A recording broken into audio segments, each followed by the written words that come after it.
Vote না দেয় কি উত্তর দেবে? শেখ মুজিব জান্নাতে নিয়ে যেতে পারবে? পারবে না। তাহলে কে জান্নাতে নিয়ে যেতে পারবে? আল্লাহ সুবহানাহু ওয়া তাআলা। আর আপনি যে অ্যাটলিস্ট কবরে যা বলতে পারবেন, আল্লাহ তোর দিন কায়েমের জন্য আমি কি করছি? দাড়ি পাল্লা করেছি। আর তো কেউ আমার সাথে ছিল না। আপনার সাথে যতগুলো ক্যান্ডিডেট নৌকায় আছে, অন্য কেউ যদি দিন কায়েমের কথা বলে থাকে আপনি তাকে ভোট দেন, কোনো সমস্যা নেই। যদি দিন কায়েম করতে পারে না তাকে যদি ভোট দেন, তাহলে আপনি আমাদের খেয়ানত করলেন। যেমন রাস্তা করেনি রিসেন্টলি জামাতের এই নেতা তার বক্তব্যের মাঝে বলেছে, যে ব্যক্তি দাঁড়িপাল্লায় ভোট দিবে না কিয়ামতের মাঠে সে কি জবাব দিবে আল্লাহর কাছে। নাউজুবিল্লাহ।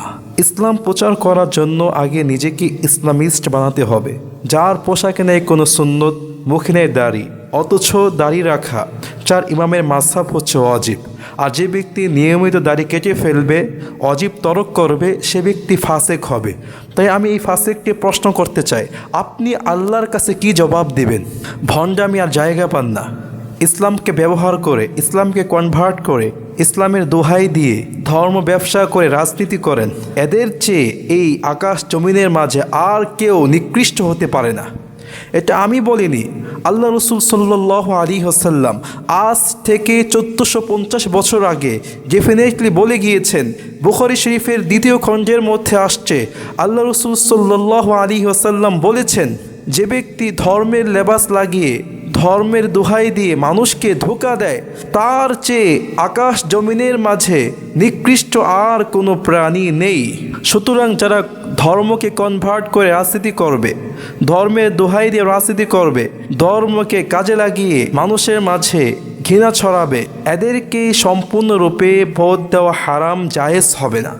দিস রিজন, কারণ এদের মাধ্যমে ইসলামের সম্মান ক্ষুণ্ণ হচ্ছে। এরা যদি নির্বাচিত হয় তাহলে মানুষের মাঝে ভ্রান্ত বিশ্বাস ঢুকিয়ে দিবে, মানুষের মাঝে শিরিক ঢুকিয়ে দিবে, মানুষের মাঝে কুফরি আকীদা ঢুকিয়ে দিবে। তাই এদের প্রত্যেককে আমাদের জন্য এখনই বর্জন করা, অ্যাভয়েড করা ঈমানের দায়িত্ব। এদের প্রত্যেককে বর্জন করা, এদের প্রত্যেককে অ্যাভয়েড করা, পরিহার করা আমাদের সকলের ঈমানের দায়িত্ব, এবং এদের থেকে দূরে থাকা আমাদের নৈতিক দায়িত্ব ইনশাআল্লাহ।